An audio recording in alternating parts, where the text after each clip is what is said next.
오늘은 2022년 5월 4일입니다. 이스라엘 종교력으로 두 번째 달 이야르 3일입니다.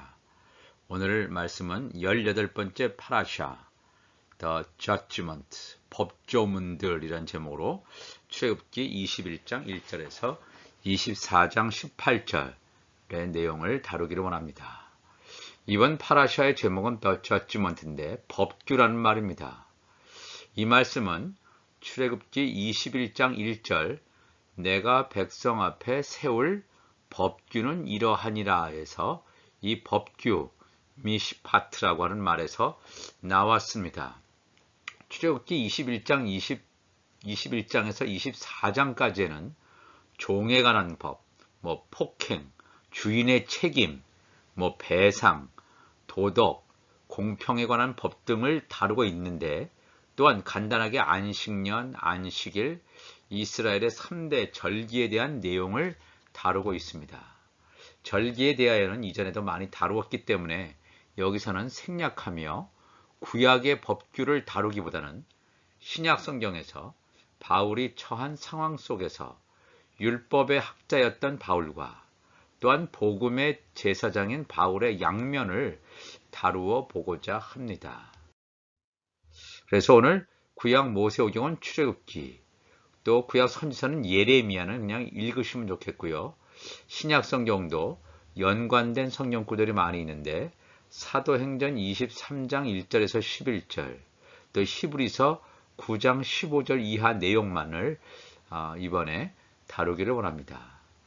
사도행전 23장을 위주로 바울이 예루살렘에서 체포되어 예루살렘 공회에서 자신의 입장을 변호하는 그러한 내용을 중심으로 살펴보겠습니다. 사도행전 20장 30절부터 보면 이튿날 천부장은 로마의 군대 지휘관이죠. 유대인들이 무슨 일로 그를 고발하는지 진상을 알고자 하여 그 결박을 풀고 명하여 제사장들과 온 공회를 모으고 바울을 데리고 내려가서 그들 앞에 세우니라. 바울이 공회를 주목하여 이르되 여러분 형제들아 오늘까지 나는 범사의 양심을 따라 하나님을 섬겼노라 하거늘 대제사장 아나니아가 바울 곁에 서 있는 사람들에게 그 입을 치라 명하니 바울이 이르되 회칠한 담이여 하나님이 너를 치시조다.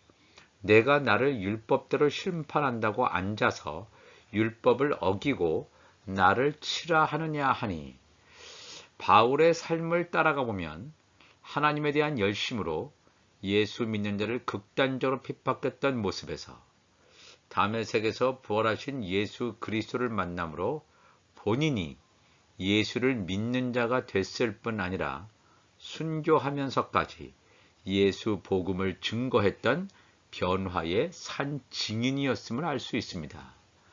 바울의 삶은 사도행전과 그가 기록했던 편지들을 통해서 재구성해 볼 수 있습니다. 바울의 사역을 연대기로 구성하여 살펴보는 것은 매우 큰 의미가 있다고 생각합니다. 오늘 시간에는 바울의 사역의 연대기의 한 부분만을 따로 살펴보려고 합니다. 그는 철저하게 율법의 사람이었습니다. 또한 예수를 만난 후에 철저한 복음의 사람으로 변하였습니다. 그러나 간과하지 않아야 할 것은 바울이 예수를 믿는 믿음을 가지고 있었음에도 결코 율법을 버리거나 유대인의 신분을 포기하지 않았다는 것입니다. 바울은 율법을 철저하게 지키는 바리새파 유대인이었습니다. 그러던 그가 예수를 만난 후에 모세를 배반하고 유대교의 가르침인 할례를 금지하는 말을 하고 다녔다는 이유로 유대인들의 극렬한 저항과 핍박에 직면하게 됩니다. 그러나 이것은 결코 사실이 아닙니다.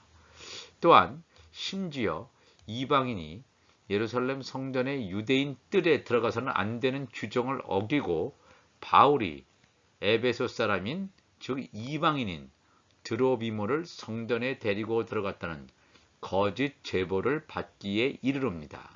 물론 이것도 사실이 아닌 거짓입니다. 유대인들은 같은 유대인인 바울을 죽이려고 혈안이 되어 있었습니다.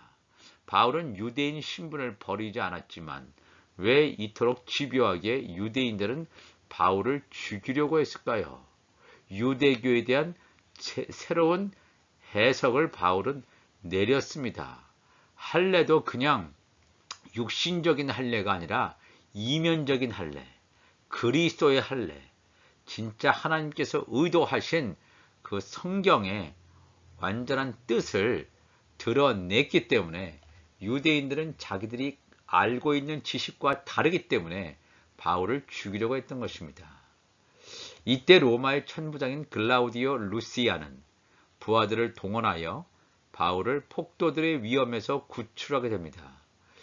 예루살렘에 있는 유대인 교회들이 재정적으로 어려움을 겪는다는 것을 알고 바울은 자신이 선교하고 있던 이방인 교회들로부터 헌금을 받아서 예루살렘의 유대인 교회를 돕는 사역을 하기도 하였습니다. 그런데 유대인들로부터 이런 살해 위협을 당하기까지 합니다. 로마의 천부장인 루시아는 성전의 거룩성을 모독한 사건의 경우에 사법권을 행사할 수 있는 유대인 최고재판소 성격인 유대인 공회를 모이게 하고 그들 앞에 바울을 세우고 바울에게 말할 기회를 주었습니다. 바울은 이렇게 말합니다. 율신 여호와 하나님을 믿는 유대인들 앞에서 바울은 자신은 양심을 따라 하나님을 섬겼다고 담대하게 고백합니다. 자신이 결코 무신론자이거나 다른 신을 믿는 우상 숭배자가 아님을 증거합니다. 바울은 당대의 대제사장인 아나니아도 알아보지 못합니다. 아나니아의 평판은 유대인들에게 매우 부정적이었습니다. 제사장에게 속한 11조를 갈취했다고 기독교 사가인 요세푸스는 기록하고 있으며 결과적으로 이 대제사장 아나니아는 AD 66년에 열심당에 의해서 살해되었다고 기록되어 있습니다. 우리가 이것을 보면서 바울이 율법에서 복음으로 넘어간 그런 하나님의 사람으로 살았던 그 시기, 바울의 모습, 율법의 사람으로 복음의 사람으로 살았던 바울의 모습을 우리가 볼 수 있겠습니다. 계속해서 곁에 선 사람들이 말하되 하나님의 대제사장을 내가 욕하느냐. 바울이 이르되 형제들아 나는 그가 대제사장인 줄 알지 못하느라. 기록하였으되 너의 백성의 관리를 비방하지 말라 하였느니라 하더라. 바울이 그중 일부는 사두개인이요 다른 일부는 바리새인인 줄 알고 공회에서 외쳐 이르되 여러분 형제들아 나는 바리새인이요 또 바리새인의 아들이라. 죽은 자의 소망 곧 부활로 말미암아 내가 신문을 받노라 그랬습니다. 바울이 보기에 아나니아라는 사람이 대제사장이라고 하면서 율법도 제대로 지키지 않고 자신을 정당한 이유 없이 때리는 것에 대하여 분노를 표출하였습니다. 바울은 아나니아를 가리켜서 해칠한 담이여 하나님이 너를 치실 것이라는 하나님의 저주를 퍼붓기까지 합니다. 이 아나니아는 음식을 탐하는 대식가로 또는 도둑으로 로마와 음모를 벌이는 음모 가담자로 악명이 자자했던 사람이었기 때문에 바울은 아나니아라는 사람이 대제사장인 줄 몰랐다는 식의 냉소적인 어조를 풍기는 말로 나는 아나니아를 대제사장을 몰랐다라고 이렇게 말을 하기도 합니다. 대제사장을 모독한다는 말을 듣자 바울은 즉시 자신의 어조를 바꾸어서 너의 백성의 관리를 비방하지 말라는 성경 구절을 인용하며 율법을 비난한다는 비판에서 재빨리 빠져나옵니다. 그러면서 바울은 자신의 증언을 듣는 사람들이 바리새인과 사두개인이라는 사실을 간파하고 자신이 바리새인임을 내세우며 바리새인들이 주장하는 것과 자신의 주장은 전혀 차이가 없이 동일한 것임을 말하고 있습니다. 바울은 자신이 신문을 받게 된 이유가 바리새인들도 동일하게 주장하는 즉 죽은 자의 부활에 대한 소망을 믿게 된 것이 원인임을 폭로하고 있습니다.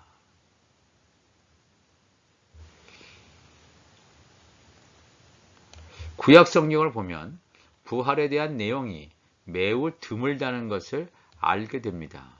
그렇지만 바울은 예수님을 만나고 난 이후에 부활 신앙에 대한 눈을 떴다고 할 수 있습니다. 바울이 말하는 예수님의 재림 때에는 하나님의 자녀들, 하나님의 종들이 신령한 몸으로, 하나님의 자녀들은 남자의 부활, 하나님의 종들은 여자의 부활로 하나님의 나라에 갈 수 있다는 것을 깨달았기 때문입니다.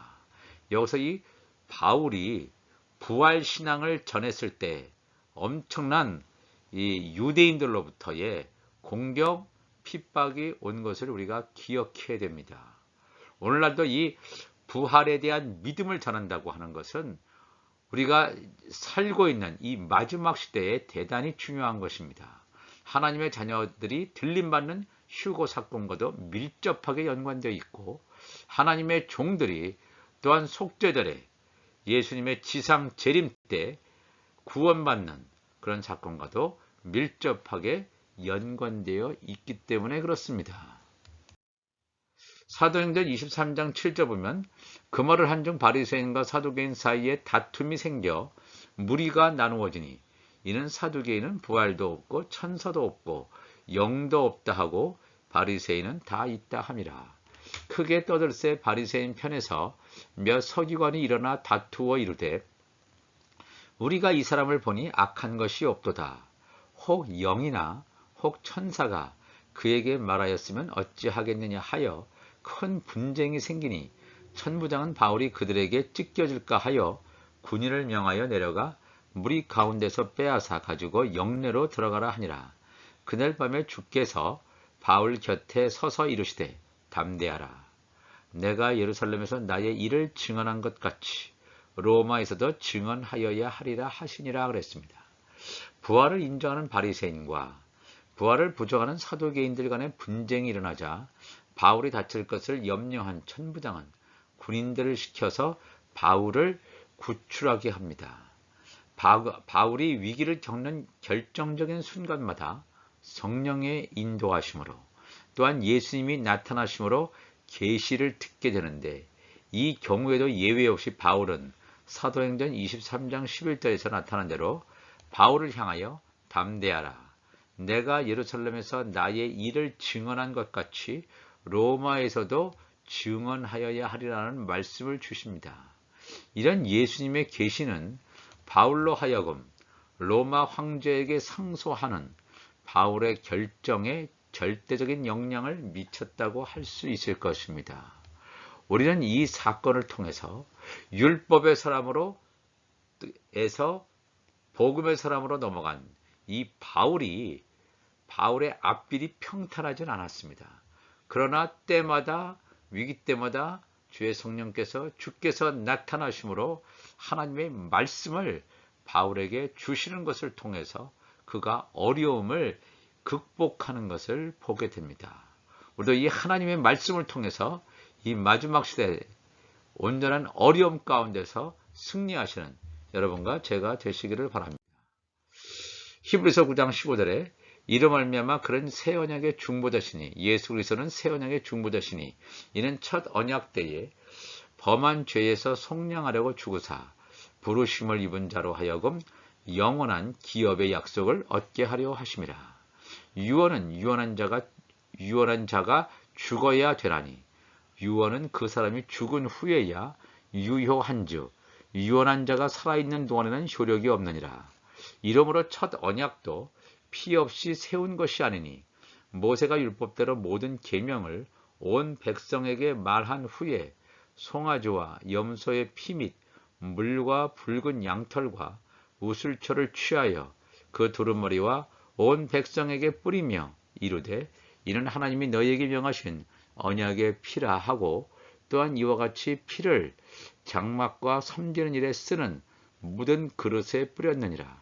율법을 따라 거의 모든 물건이 피로써 정결하게 되나니 피 흘림이 없은즉 사함이 없느니라 그랬습니다. 하나님의 말씀에는 율법과 복음이 있습니다. 이것을 확실히 구별하지 못하고 하나님의 말씀으로 그냥 말하기도 하는데 이것은 심각한 문제를 초래하기도 합니다. 율법은 분명히 하나님의 말씀이지만 율법 시대에 지켜야 하는 법으로 하나님께서 정해 놓으셨습니다. 모세를 통해서 율법 시대가 시작됐지만 예수님이 오셔서 복음 시대를 활짝 여셨는데도 불구하고 여전히 율법에 갇혀 율법 시대에 속한 성도들이 많이 있다는 것입니다. 예수를 믿는다고, 교회에 다닌다고 복음 시대에 속하여 있다고 생각해서는 안 됩니다. 교회에 다니며 신앙생활을 하지만 여전히 율법 아래에 사는 생활을 하는 성도들이 많이 있습니다. 율법을 따르는 사람들은 땅에 속한 자들입니다. 이 모세는 땅에 속한 자입니다. 반면에 예수님이 하신 복음의 말씀을 깨닫고 따르는 사람들은 하늘에 속한 자들입니다. 율법 시대와 복음 시대에는 죄를 사하는 방법이 각각 달랐습니다. 율법 시대에는 동물의 제사에서 나오는 동물의 피를 통하여 일시적인 죄 씻음의 효과를 보았습니다. 이것은 종교의식적인 죄 씻음의 범위에 속하는 것이기 때문에 내면적인 양심의 더러움을 씻지 못하는 뚜렷한 한계점을 가지고 있었다는 것입니다. 종교의식을 행하는 제사장들은 하나님께서 선택하신 계층의 사람이지만 제사장들 역시 죄를 짓지 않는 완전 성결의 사람들은 아니었기 때문에 제사의식을 날마다 반복하여 드릴 수밖에 없었으며 불완전한 씻음에서 벗어날 수 없었던 것입니다. 이것과 대조적으로 예수님께서는 대제사장으로 세상에 오셨지만 또한 자신이 화목제물이 되셔서 하나님과 사람들 사이에 완전한 중보자의 역할을 하셨던 것입니다. 그래서 예수님을 가리켜서 새 언약의 중보자라고 표현합니다. 예수님이 흘리신 피만이 율법이 해결할 수 없었던 내면적 양심의 더러움의 문제, 죄의 문제를 단번에 영원히 해결하신 것입니다. 첫 언약이든 새 언약이든 피의 제사를 드리는 것은 피라고 하는 것은 곧 생명을 의미하는 것이기 때문에 생명이 드려지는, 즉 죽음을 통과하지 않고는 생명의 역사가 일어나지 않는다는 것입니다. 예수님을 통해서 생명의 역사가 시작된 것처럼 우리가 복음의 시대에 산다는 것은 예수의 죽음이 곧 나의 죽음으로 온전하게 깨달아짐으로 영원한 기업의 약속을 얻게 되는 것입니다. 이 시간 다 같이 기도하겠습니다. 하나님 아버지 감사합니다. 오늘도 이 말씀을 통해서 율법과 복음을 나누었습니다. 굉장히 중요한 이 성경의 주제이고 또 모세로 대표되는 율법, 또 예수 그리스도로 대표되는 이 복음, 그럼에도 불구하고 우리가 복음 시대에 살고 있지만 여전히 율법 아래에 사는 삶으로 살아가는 사람들이 많은 이때에 우리가 이 하나님의 말씀을 정확하게 깨달을 수 있도록 성령께서 우리 마음 가운데 오셔서 이미 오신 사람들에게는 이 성령으로 우리를 깨닫게 하여 주셔서 이 말씀으로 예수 보혈의 피로 단번에 영원히 죄 씻음 받았다는 사실을 우리가 인지하며 깨달으며 감사하는 우리 모두가 될 수 있도록 성령께서 인도하여 주옵소서. 우리 주님 감사하며 예수님의 이름으로 기도하옵나이다. 아멘.